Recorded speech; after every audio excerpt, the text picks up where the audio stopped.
Kita mulai lagi mutolaah kitab Kaifiyatus Shalat. Seperti biasa kita baca doa terlebih dahulu. Bismillahirrahmanirrahim. Nawaitu ta'alluma wa ta'lim wa tadzakkura wa tadhkir wal fa'idah wal istifadah wal hasanah wa du'a ilal huda wa dilalata alal khair ibtigha amradatihi wa sallam ila hadati nabi Mustafa Rasulullah sallallahu alaihi wasallam.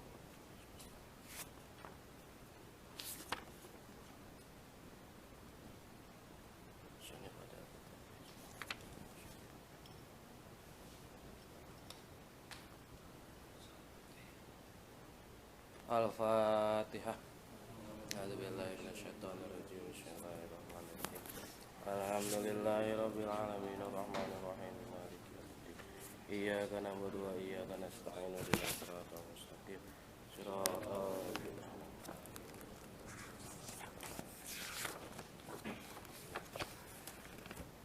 Eta tah HP. Pertanyaan itu.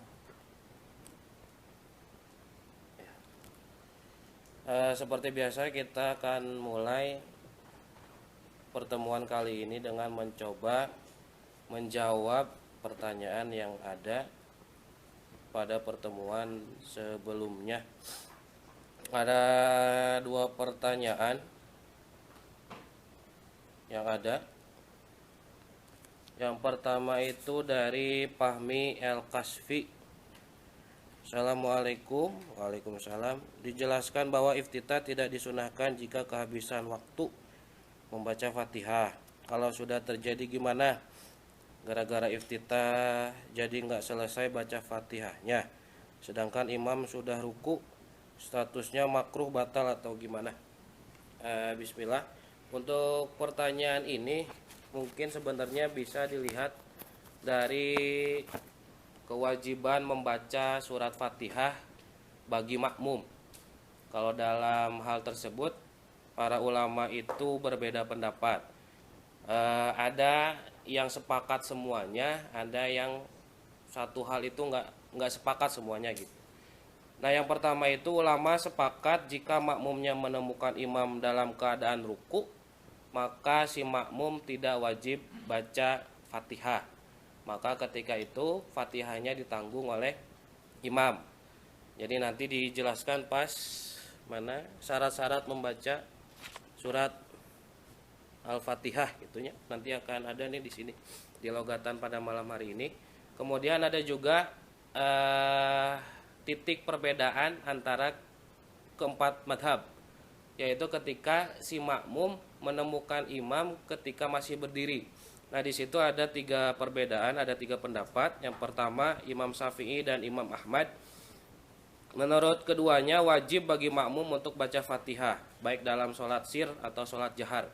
Jadi sholat fardu itu wajib hukumnya bagi makmum ketika imam masih berdiri untuk membaca Fatihah, baik di sholat jahar tenon, maghrib, isya dan subuh, ataupun di sholat sir. Sedangkan kalau menurut Imam Malik, makmum itu wajib membaca Fatihah hanya pada sholat sir saja.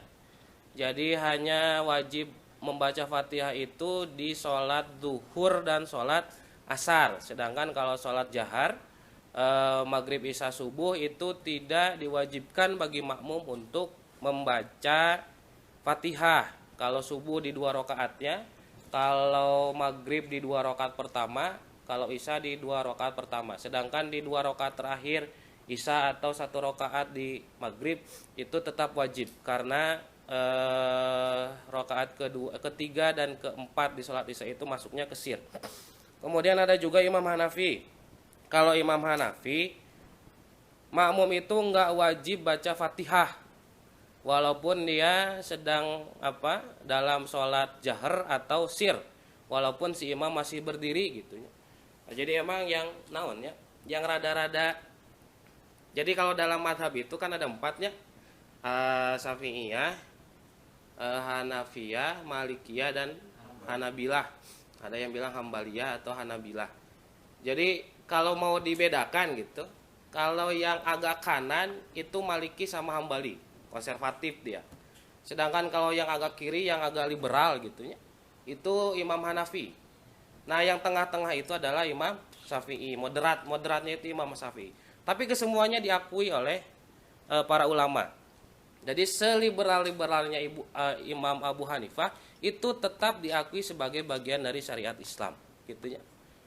Nanti juga ada pembahasan masalah Fatihah, itu bagaimana liberalnya, bagaimana mudahnya Imam Hanafi untuk membahas tentang Fatihah ini. Nanti kita akan bahas. Nah, jadi masalah membaca Fatihah itu kalau misalnya memang ketika sudah membaca iftitah ternyata si makmum sudah ruku, ya sebenarnya seperti yang dijelaskan sebelumnya, kalaupun sudah kalaupun bisa iftitahnya itu dipercepat.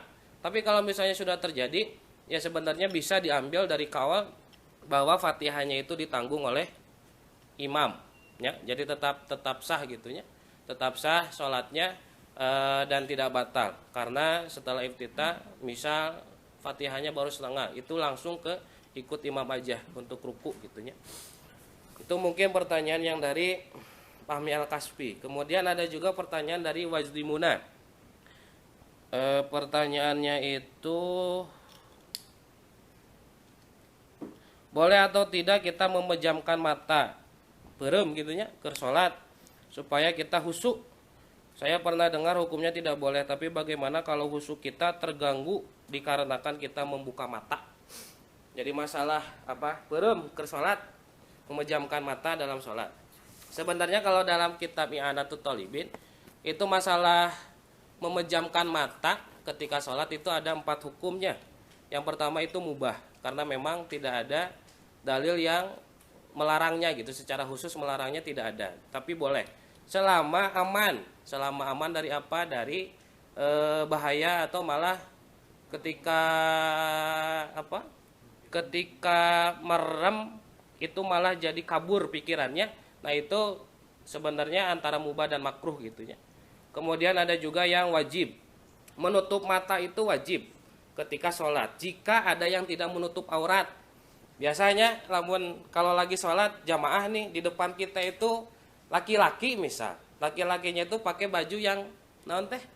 Ngatung. Kerukutnya kan suka kelihatan itu teh? Celengannya gitu ya. Kelihatan celengannya itu. Nah, ketika itu kita wajib untuk menutup mata, karena kalau kita tidak menutup mata berarti kita melihat auratnya gitu ya. Nah, itu wajib ketika itu. Makanya kalau misalnya ada yang sholat pakai pakai baju yang agak gantung, nanti diingatkan setelah sholat bahwa tadi terlihat auratnya dan diusahakan untuk diulangi lagi sholatnya. Dan kita yang melihat itu harus menutup mata gitunya.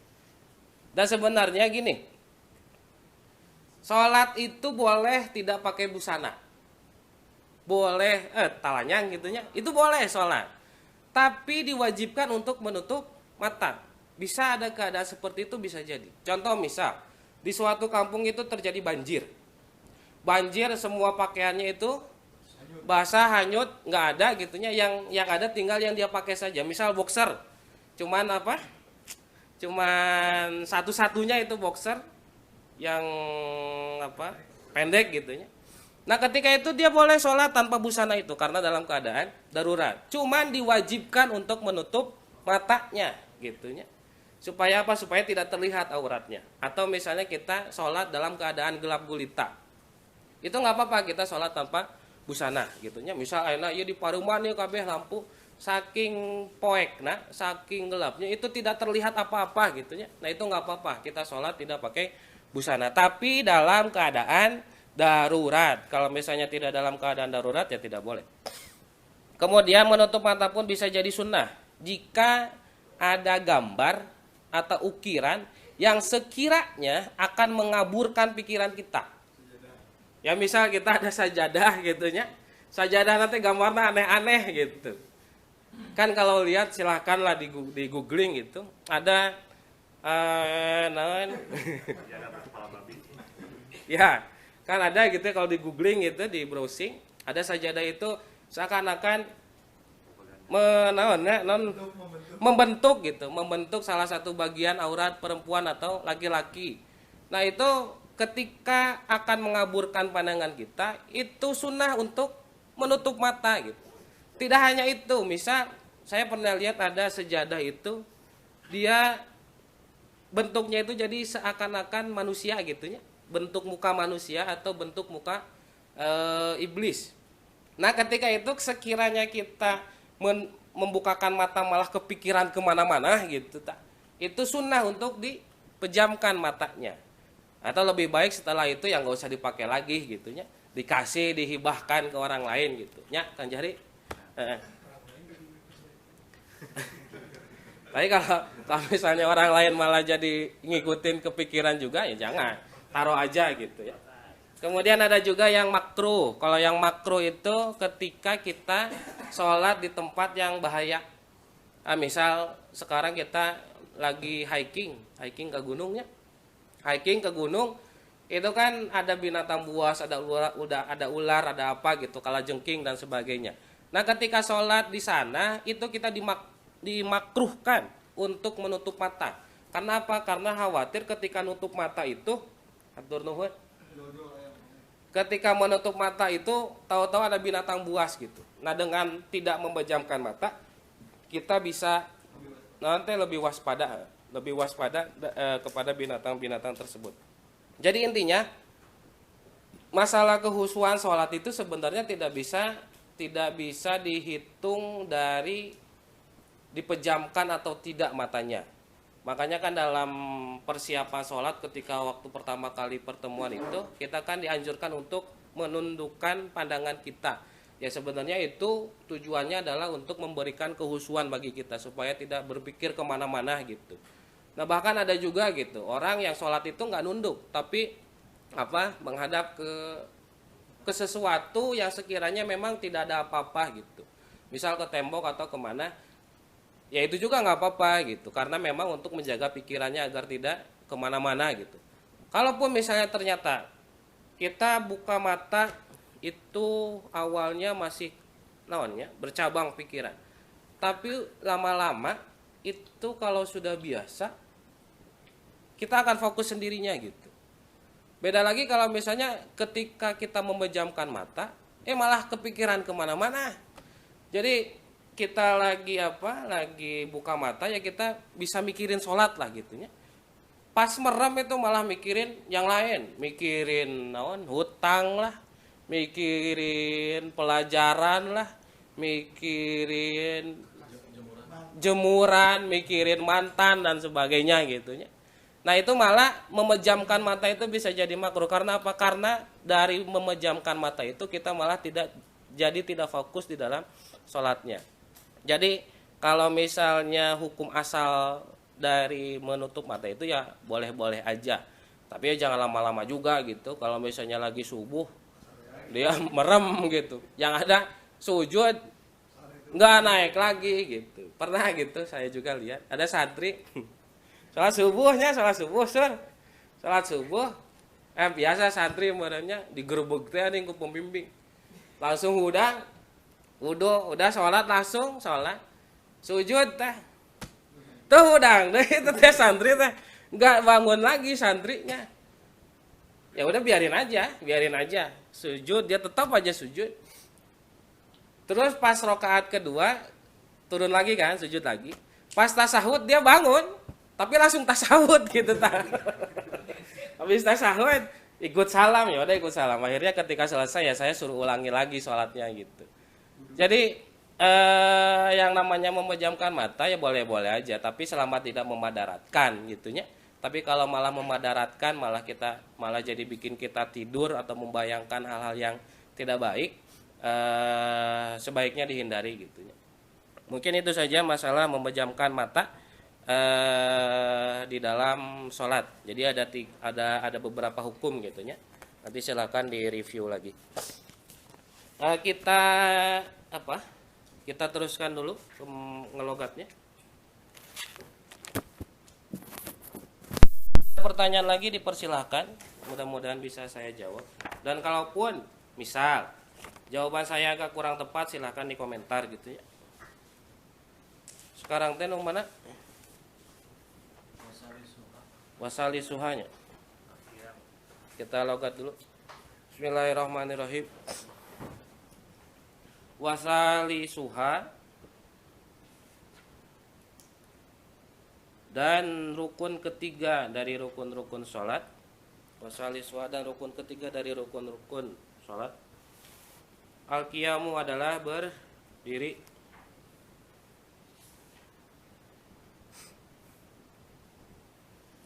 Ma'al qudrati alaihi,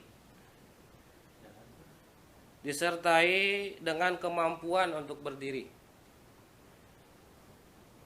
Ma'al qudrati alaihi, disertai kemampuan untuk berdiri.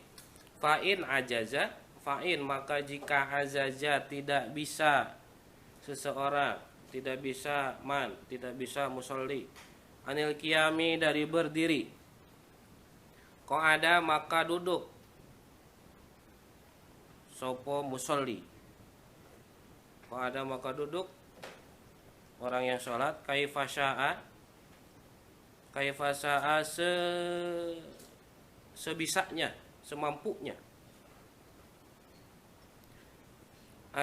yaitu ala ayyi kaifiyatin, ala ayyi kaifiyatin, bagaimana tata cara, ala ayyi kaifiyatin yaitu non tadi teh bagaimana tata cara sya'aha yang dia mampu lakukan. Sa'a yang mampu siapa manha kana kaifiyah. Min iftirosin dari duduk iftiros nyatane gitu. Au tawarrukin atau duduk tawarruk. Iftiros teh tasahud awalnya ta eta iftiros gitu. Au tawarrukin atau duduk tawarruk. Duduk tawarruk teh siga anu keur tasahud akhir. Au namdidin atau menjulurkan kakinya kumanya. Jadi siga nyarane gitu tah. Kita kakina kita namdid menjulurkan kakinya, au nahwi dzalika atau seperti atau sebangsanya. Wa qu'uduhu dan keadaan duduk nyaman, muftarisan dengan iftiros, dengan duduk iftiros, afdolu itu lebih utama. Fa'in maka jika ajaja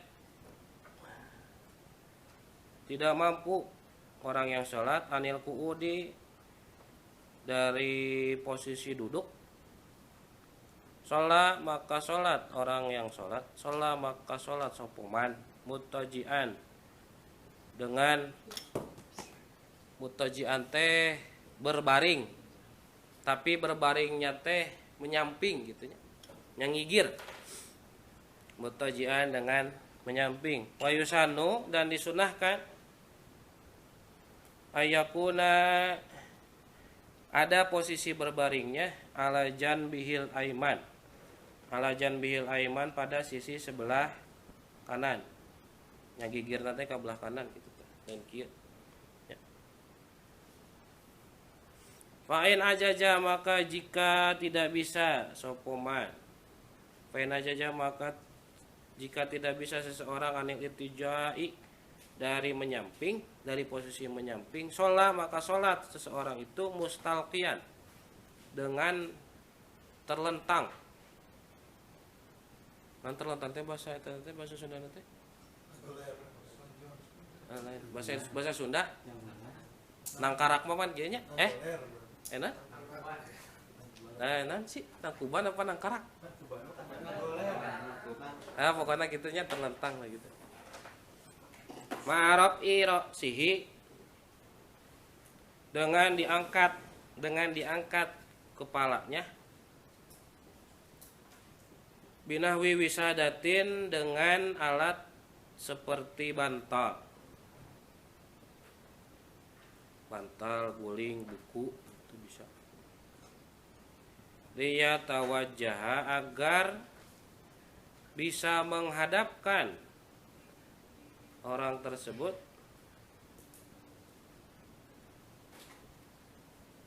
Elia tawajjah agar menghadap orang tersebut ilal kiblati kepada kitab biwajhihi kepada kiblat dan kepada kitab kepada kiblat biwajhihi dengan wajahnya wa muqaddami badanihi dan menante yang harapkeun badana gitu. Jadi badana teh di dia huluna di dia gitu. Itu kiblat di ditu gitu.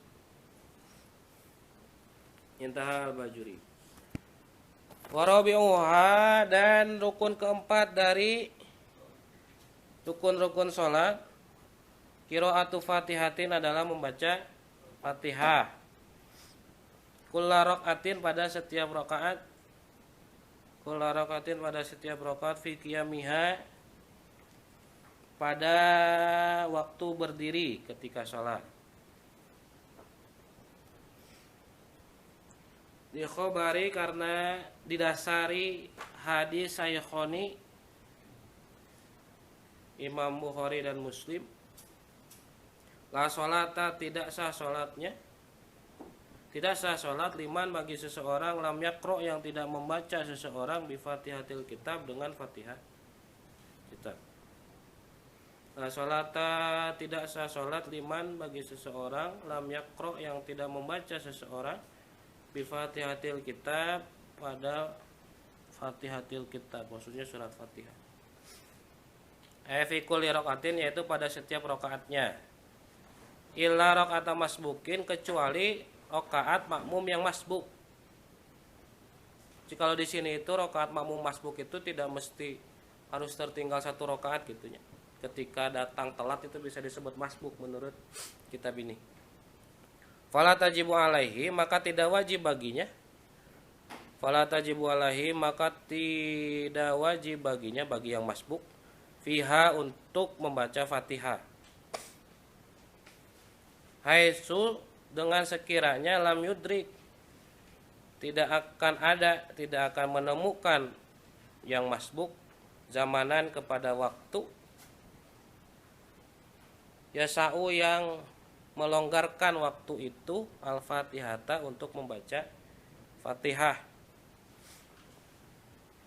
min qiyamil imami dari posisi berdirinya imam. Intaha Fathul Mu'in. Qauluhu qiraatul Fatihah ay hifdhan yaitu dengan di talar teh dihafal atau talqinan atau di nanti di bejaan gitunya diberitahu menggigirna gitu teh. Au nadron atau melihat fil mushafi pada mushaf maca gitu tah maca. Au nawadalika atau seperti itu atau seperti yang lainnya. Walau biwasitatin walaupun dengan perantara sirojin lampu pakai lampu gitu. Liman fidul mati bagi orang yang sedang dalam tempat gelap. Watawakofat dan bergantung. Watawakofat dan bergantung apa qiraatul Fatihah membaca Fatihah alaihi kepada lampu.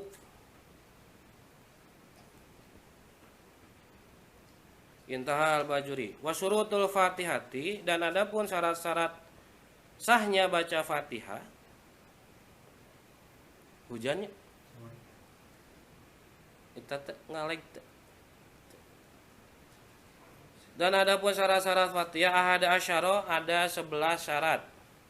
Kira. Itu yang di kitabnya di halaman berikutnya itu sampai mana? Walaya tarojam nya etanya nepi kadinya ya sur anu intahal Bajuri nih walaya tarojam anha etanya ini kalau misalnya saya lihat di kitab Bajurinya itu hanya sampai au badalihi teh di sampai meta teh kan ayanya wa iqauha quluha fil qiyami au badalihi ta sampai itu aja Terus walayataro jam'anha itu saya anggap sebagai takkid aja gitu. Itu nggak ada di kitab bajurinya, itu nggak ada. Cuman di sini ditambahkan walayataro jam'anha untuk mentaukidkan nanti syarat yang ke berapa ini? Walayataro jam'anha li fawatil ajazi tidinya. Jadi untuk naonnya? Nakidkeun kita nguatkeun. Tegaskeun. Negesin. Jadi kalau di dalam kitab bajurinya, kitab aslinya yaitu sampai fil qiyami au badalihi, cuma ditambahkan oleh Mama. Kedengeran enggak suara hujannya?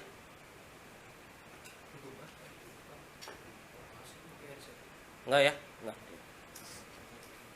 Maka teh. Wa syurutul Fatihati ahada asyara, dan syarat-syarat sahnya membaca Fatihah itu ada 11. Yang pertama ayusmi'a nafsahu. Ayusmi'a adalah memperdengarkan orang yang sholat. Jadi lain ngadengekeun gitunya, tapi memperdengarkan orang yang sholat nafsahu kepada dirinya. Jadi supaya kadenge gitu, kadenge baca surat Fatihah. In kana sahihas sam'i, jika ada siapa orang yang sholat sahihas sam'i itu sehat pendengarannya, tetorek gitunya. Wala lagdo, dan tidak lagdo teh berisik, tapi berisik nanti anu eta gitu tah. Bisingnya, bising dan tidak bising. Itu yang pertama. Yang kedua wa ayuratibal qiraah. Wa ayuratibal qiraata, yang kedua untuk menertibkan bacaan Fatihahnya. Jadi sesuai ayatnya gitu. Tong di jangan diloncat-loncat. Kemudian yang ketiga wa ayyuwaliyaha, untuk membacanya secara terus-menerus.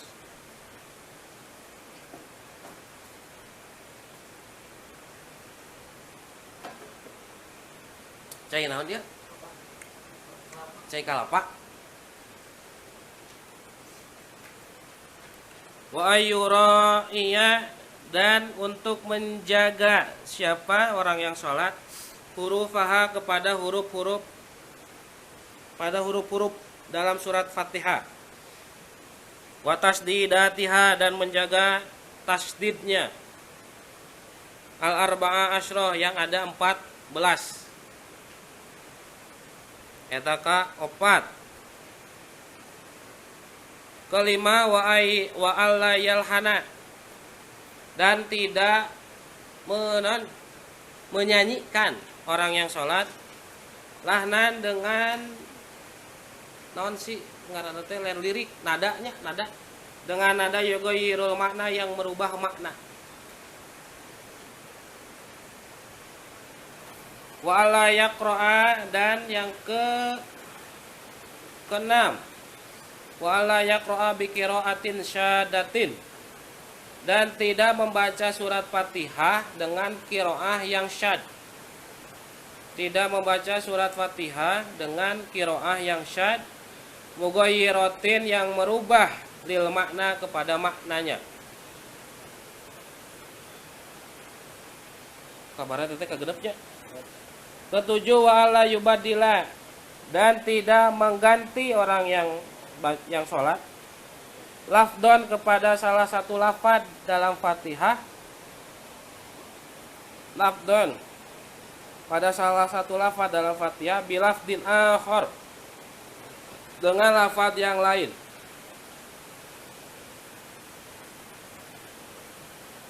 Kabar itu teh? Hah? Wa ayyaqra'a, dan kedelapan wa ayyaqra'a, dan harus membaca orang yang sholat kulla ayatiha, pada semua ayatnya, pada semua ayat Fatihah. Wa minha, dan salah satu ayatnya, dan salah satu ayat dari Fatihah al basmalatu, yaitu basmalah. Itu yang ke-8. Yang ke-9 wa ayyaqra'aha bil arabiyah. Dan yang ke-9 harus membacanya dengan bahasa Arab. Ayaqra'a, yaitu harus membaca orang yang sholat kepada Fatihah bil Arabiyati dengan bahasa Arab. Eta nuka kepada teteid salapan. Yang ke-10 wala yatarajjama. Yang ke-10 tuh eta gitu. Wala yatarajjama anha, dan jangan diterjemahkan anha dari surat Fatihah. Lifawatil ajazi, karena tidak adanya kesulitan pihak dalam membaca Fatihah. Wa misluha, dan seperti surat Fatihah. Maksudnya dan demikian juga jangan diterjemahkan. Misluha, seperti surat Fatihah. Apa? Badaluha, penggantinya surat Fatihah. Inkana, jika ada badal. Inkana, jika ada badalul Fatihah, gagantina Fatihah Qur'anan, adalah ayat Qur'an. Bikhilafi ma, hal ini berbeda malaukana, jika ada pengganti Fatihah itu dzikron, berupa zikir, au doaan, atau berupa doa, fayatarajjam, maka boleh diterjemahkan anhu, dari zikir itu, indal ajzi, ketika tidak mampu, anil arabiyati, dari membacanya dengan bahasa Arab. Itu yang ke-10. Dan yang ke-11 wa iqauha, dan melaksanakan bacaan Fatihah, kullaha, semua Fatihah, fil qiyami, pada posisi berdiri, au badalihi, atau pada posisi pengganti dari berdiri. Salatnya kan salatnya bisa berdiri bisa enggak gitu. Jadi badalihi itu pengganti dari qiyam, bisa duduk, bisa terlentang atau menyamping. Ya wala ya taro jama'anha, ini takkid gitunya, takkid dari mama, tong diterjemahkan gitu. Itu penguat dari nomor yang ke-10. Yang ke-10 takkid dari nomor ke-10, wala ya taro jama'anha, dan tidak menerjemahkannya, karena dalam kitab Bajuri tadi disampai au badalihi sebenarnya. Bismillahirrahmanirrahim. Nah ini yang sudah di logat, insya Allah kalau keburu kita bahas semuanya. Yang pertama itu wasalisuha al-qiyam. Jadi kemarin kita sudah bahas 2 rukun, yaitu rukun pertama niat, rukun kedua takbir, dan rukun ketiga sekarang adalah qiyam. Jadi al-qiyamu ma'al qudrati alaihi. Jadi yang namanya qiyam, berdiri itu menjadi rukun setelah takbir. Tapi kalau sebelum takbir itu hukumnya hanya syarat, seperti yang di awal itu. Nah, bisa disebut qiyam, bisa disebut berdiri kalau misalnya dia lurus, nanti tulang punggungnya gitunya tegap. Tapi kalau misalnya misal gitunya, dia itu nggak punya penyakit, tapi saking naonnya, saking husuknya gitu, nggak tahu dia nunutan teh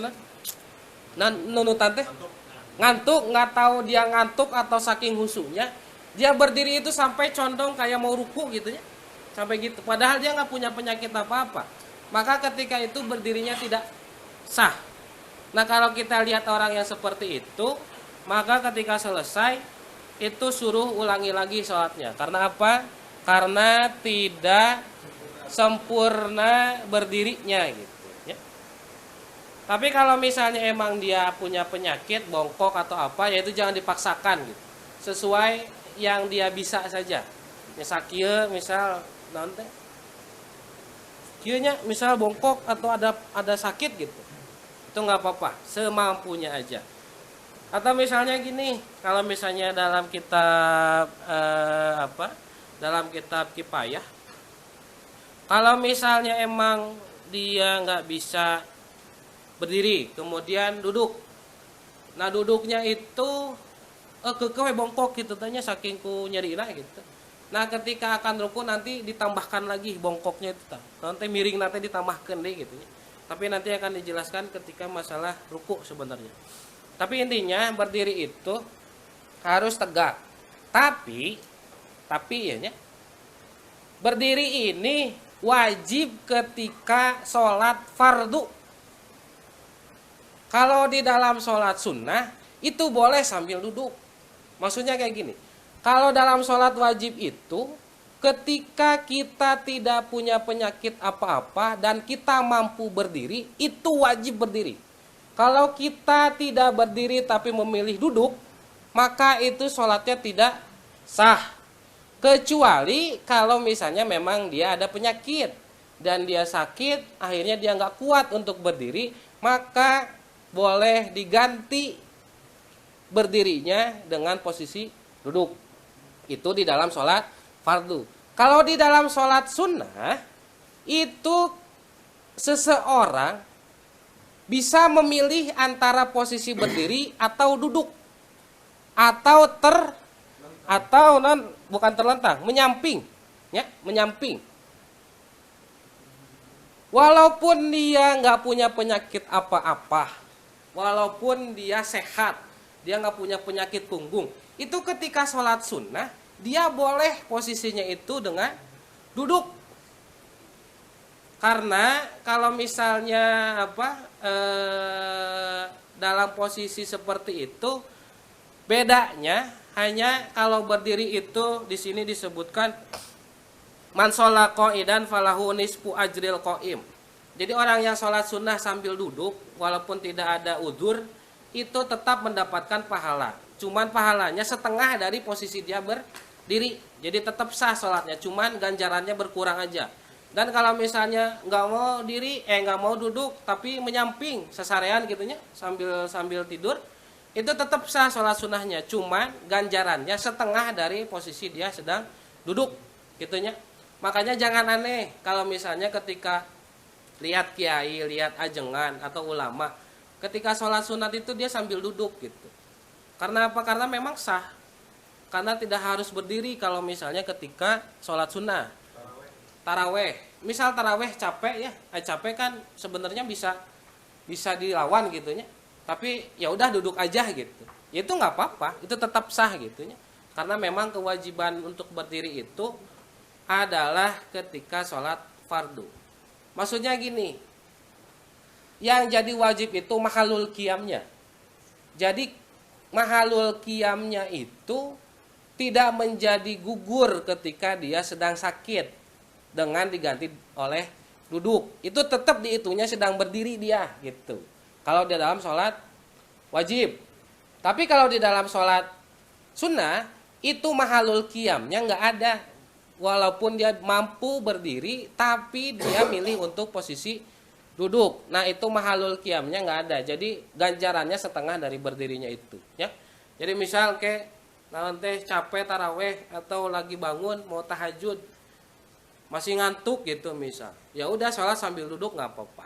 Kadang-kadang ada orang yang sholat sunnah mutlak itu setelah ba'diyah dia langsung sholat sunnah gitu, sholat sunnah mutlak tapi nggak pakai berdiri, yaitu sah-sah aja gitunya. Jadi jangan disalahkan. Nah makanya dalam masalah berdiri itu seperti itu. Ada di dalam sholat wajib, ada di dalam sholat fardu. Harus bisa dibedakan. Tong disalahkan namun aya nu sholat sunat tapi tenang tung. Ya. Jadi diuk oge teu kunanaon. Tapi itu cuma mendapatkan setengahnya gitu pahalanya itu. Tapi kalau di dalam sholat fardu itu wajib. Nah wajibnya itu kalau misalnya tidak bisa maka boleh posisi duduk. Duduknya bisa iftiros, bisa tawaruk atau namdid.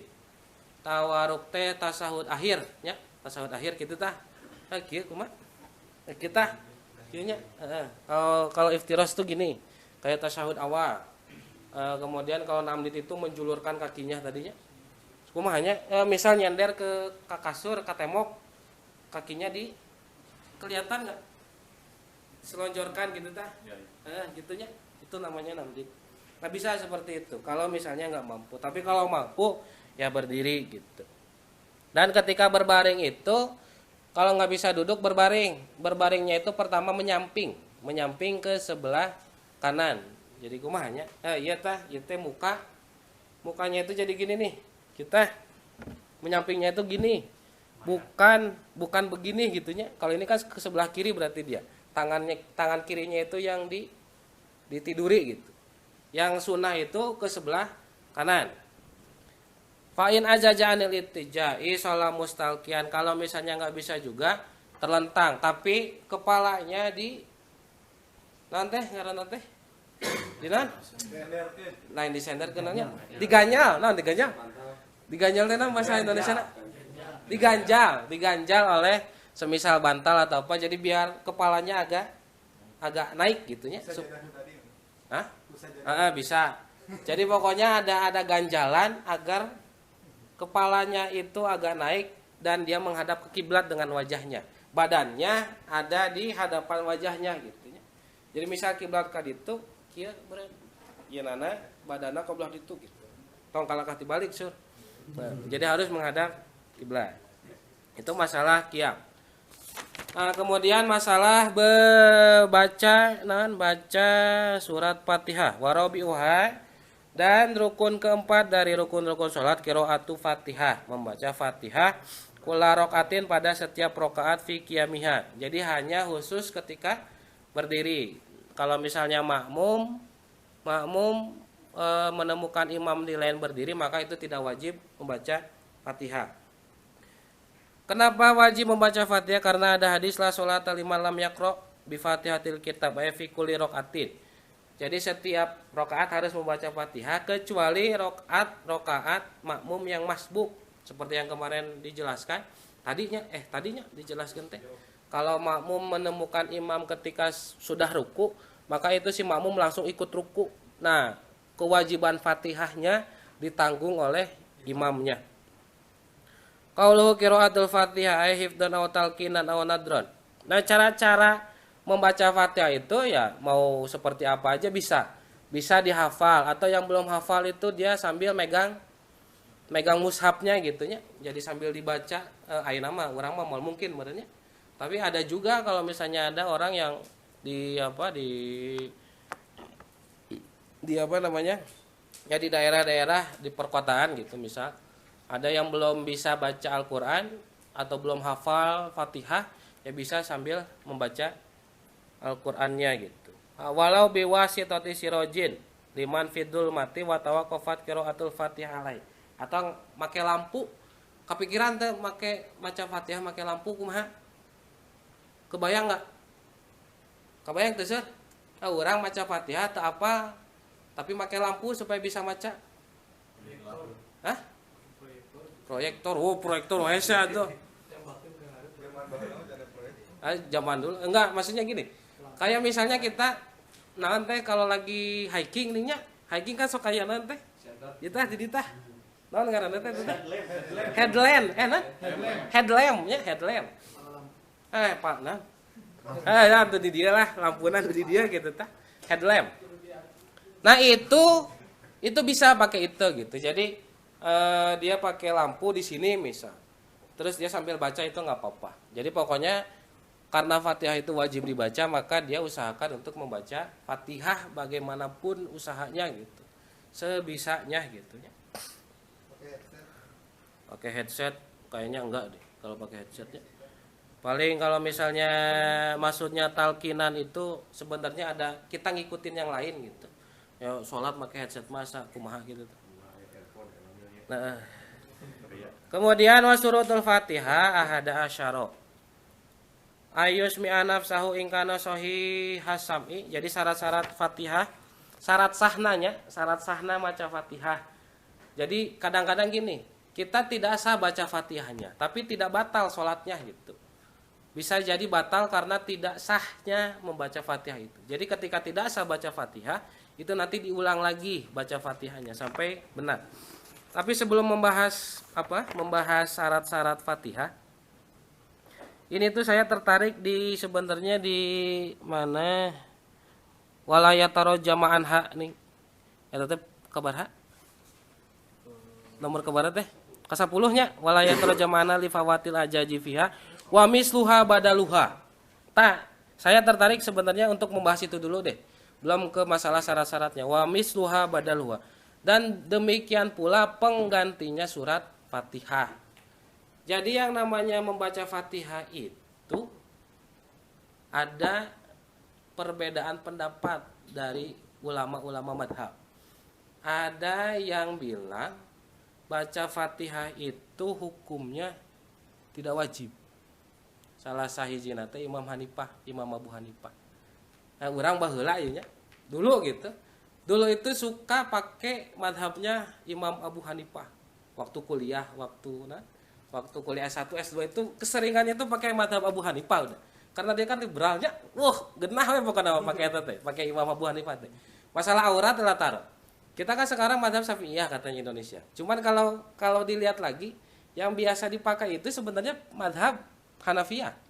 Bahkan kalau Hanafiyah itu disesuaikan dengan profesinya. Segini itu nggak jadi aurat kalau menurut Hanafiyah. Perempuan, pasanon itu sikut itu nggak jadi aurat menurut Imam Abu Hanifah. Kalau dia profesinya tukang cuci. Atau betis tidak jadi aurat menurut Imam Abu Hanifah. Kalau dia profesinya suka di ladang. Kabayang tuh kemana? Pakai baju hijab gede, tanya turun ke sawah. Ada nggak yang gitu? Nggak ada kan? Ya maksudnya kalaupun ada yang maksakan maneh hari gitu mah. Maksudnya gini, Imam Ibu Hanifah itu yang tadi saya sampaikan, kalau yang moderat itu Imam Syafi'i, yang agak liberal itu Imam Hanafi, yang konservatif itu agak kanan itu Hambali dan Maliki. Nah, di sini dalam membaca Fatihah itu imam yang tiga, Imam Hambali, Maliki dan Syafi'i itu mewajibkan membaca Fatihah. Tapi kalau Imam Abu Hanifah itu tidak wajib membaca Fatihah. Cuman kalau tidak pakai Fatihah hukumnya tidak afdol aja gitu. Karena apa? Karena kalau misalnya dilihat dari redaksi hadisnya, idza qumta ila sholati fakabbir. Ketika kalian mau berdiri akan sholat maka bertakbirlah. Dina awal-awal takbiratul ihram itu lanjutannya sumakro matayassaro ma'aka minal Qur'an. Bacalah apa saja yang memudahkan bagi kalian. Jadi sebenarnya kalau menurut Imam Abu Hanifah, baca Fatihah itu rumusan dari para ulama.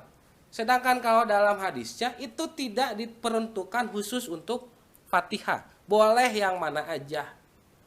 Nah, akhirnya misal akhirnya kita sebagai orang mazhab Syafi'iyah mempraktekkan itu. Bisa nggak?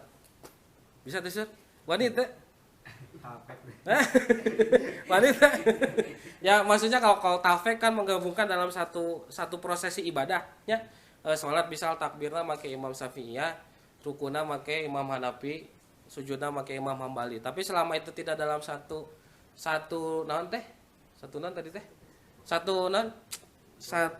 prosesi ibadah, itu nggak apa-apa sebenarnya. Jadi mau pakai Hanafiyah, mimiti takbirnya pakai Hanafiyah gitu. Wanita. Sorangan. Ya bisa Allahu Akbar, bukan baca Fatihah, baca Bismillahirrahmanirrahim, qul a'udzu birabbin nas, malikin nas, ilahin nas. Itu kalau menurut Imam Hanafi itu sah, karena redaksi hadisnya itu seperti yang tadi saya sampaikan, waqra ma tayassara maka minal Qur'an. Cuman menurut mazhab Syafi'iyah itu sebenarnya bisa terjadi seperti itu, tapi ada persyaratannya. Jadi kalau misalnya di sini kan disebutkan wa misluha badaluha, dan demikian pula pengganti dari Fatihah. In kana Qur'anan, Jadi tong diterjemahkan walaupun Quran. Kalau misalnya kalian boleh lihat di kitab-kitab fikih Syafi'i, jadi kalau misalnya ada orang yang dia masih belum bisa membaca Fatihah, itu boleh diganti dengan membaca 7 ayat dalam Al-Qur'an secara terus-terusan. Jadi bersambung. Jadi misalnya kul a'udzu birabbinas, malikin nas, ilahin nas, tong dipisah-pisah tah. Jadi harus bersambung berkaitan ayatnya 7 ayat. Imam Syafi'i ditambahkan dengan bismillah jadi 8 ayat gitunya. Ketika dia tidak bisa juga membaca 7 ayat dalam Al-Qur'an yang bersambung gitunya, boleh diganti dengan 7 ayat yang tidak bersambung. Misal kul huwallahu ahad, kul a'udzu birabbin nas, kul a'udzu birabbil falaq, dipisah-pisah tata nyambung. Itu bisa. Kalau misalnya kita nggak tahu ayat Quran yang bersambung itu gitunya. Kemudian kalau masih tidak bisa, boleh diganti dengan bacaan zikir.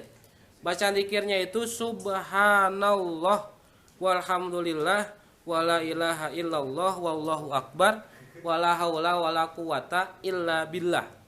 Itu ketika kita tidak bisa membaca, tidak bisa hafal Qur'annya, kita baca zikir itu. Dan kalaupun masih tidak bisa juga itu orang membaca zikir tersebut, maka cukup dengan berdiam diri selama kira-kira bacaan Fatihah. Sekarang mah kalau kita nggak mungkin ya mual aya nu can apal Fatihah gitu. Da ti leuleutik oge geus diajar baca Fatihah. Tapi kalau misalnya kita ke mana? Ke kota lah gitunya. Terus ada yang mualaf atau ada yang baru mau tobat, ada yang baru mau bener gitu ta. Bisa jadi hal ini kita dapatkan gitu. Jadi kalau misalnya emang si orang ini belum bisa baca Fatihah, ya udah, pokoknya yang dia tahu Al-Qur'an apa gitu. Kekeh kena can bisa teu apal Al-Qur'an teh nu mana ditah we maca eta teh zikir. Kalaupun tetap gak bisa, udah diem aja ketika sholat itu selama bacaan Fatihah itu gitu. Itu sudah menjadi pengganti dari Fatihah gitunya. Makanya di sini disebutkan wala yataro jama'anha kumama teh di nanti ditakkidkan, jangan diterjemahkan. Padahal kalau misalnya dalam melihat dari redaksinya, kalau zikir itu sebenarnya bisa diterjemahkan di sini. Bihila bimalau kana dzikron au duaan fayatarajjam anhu indal ajji. Jadi lamun misalnya eta subhanallah walhamdulillah wala ilaha illallah wallahu akbar wala haula wala quwata illa billah, itu dia tidak bisa, maka boleh diterjemahkan. Sebenarnya gitu bisa. Cuman mama ditakidkan tong diterjemahkan. Jadi kalau misalnya memang tidak bisa, ya udah diam aja selama bacaan surat Fatihah. Beres eta langsung ruku. Nah itu udah sah sholatnya. Nah jadi masalah membaca Fatihah itu gitu. Jadi orang teh sebenarnya mah pengagum Abu Hanifah gitu, Sur. Pengagum saya itu karena begitu mudahnya gitu. Begitu mudahnya syariat Islam. Tapi kan ya terlalu mudah ya nggak boleh juga sebenarnya. Cuman gitu, ketika diskusi saya biasanya kalau sama teman-teman di S1 S2 itu seringnya tuh pakai mazhab Hanafiyah, Sur. Keun we pokona mah mazhab eta we, yang mudah-mudah. Kayak kan di konter nanti ku barudak tah. Dijawabnya pakai mazhab Syafi'iyah. Nah, akhirnya ketika saya belum tahu pandangan Syafi'iyah seperti apa, kan bisa tahu dari jawaban mereka. Gitunya. Jadi nanti karena nanti pemantik gitunya, mancing. Stimulus lah sebagai itu. Jadi sok ngahajakeun gitu. Memprovokasi orang biar mengeluarkan keilmuannya tentang mazhab Syafi'iyah itu gitu. Malah sampai ada gitu. Kan ari urang mah gitunya, saya sendiri kalau lagi diskusi itu pang bawel lah, Sur. Wah pokoknya pang vokalna itu kalau ketika S1 S2. Sampai ada gitu teman nge-WA, besok teh bagian manehna tah presentasi. Tong nanya nya. Jangan nanya nya. Nah, karena emang kalau saya ketika diskusi itu pokoknya diskusi aja. Mau benar mau enggak masalah. Nanti ada dosen yang membenarkan. Hari ini kan tanya udah mahasiswa namanya cericing kayak gitu ta. Tuh rame diskusi teh gitu. Wah hari-hari tama pokoknya mah rek salah rek bener dar-dar wah ya. Tapi itu sudah terlewat sama saya gitu maksudnya. Ayeuna mah geus wegah gitu tah. Nanti debat-debat teh gitu selama tidak menyangkut hal-hal yang esensial gitu. Masalah kamari sirik, urang ziarah kubur sirik wani urang gitu tah. Ari baheula mah masalah furu'iyah ge hayu lah gitu. Riweuh sakalian gitu. Kita saya ambil lihat dari hadisnya dari kitabnya wah hayu lah pokoknya mah hayu. Sampai tarung gitunya nepi ka kobong teh teu daekeun mere udud sur eta teh babaturan teh. Punung gitu tah. Sampai di blok. Tapi sekarang sekarang udah naon ya? Udah tobat lah gitu. Nggak terlalu memperhatikan itu. Ya masalah furu'iyah ya semua ada dalilnya gitu intinya. Tapi kalau sudah masuk ke ranah-ranah yang esensial, masalah syirik dan sebagainya, saya mesti ngomong gitu kalau masalah itu. Mungkin itu aja Mas untuk pertemuan malam hari ini. Untuk syarat-syarat sahnya membaca Fatihah kita akan jelaskan pada pertemuan berikutnya. Kalau ada pertanyaan dipersilahkan dikomentari, nanti akan saya coba jawab. Itu saja mungkin malam ini, mudah-mudahan ada manfaatnya bagi kita semua, khususnya untuk saya pribadi. Wallahul muwaffiq ila aqwamit thoriq wal afu minkum. Wassalamualaikum warahmatullahi wabarakatuh. Subhanakallahumma wa bihamdika asyhadu an la ilaha illa anta astaghfiruka wa atubu ilaik.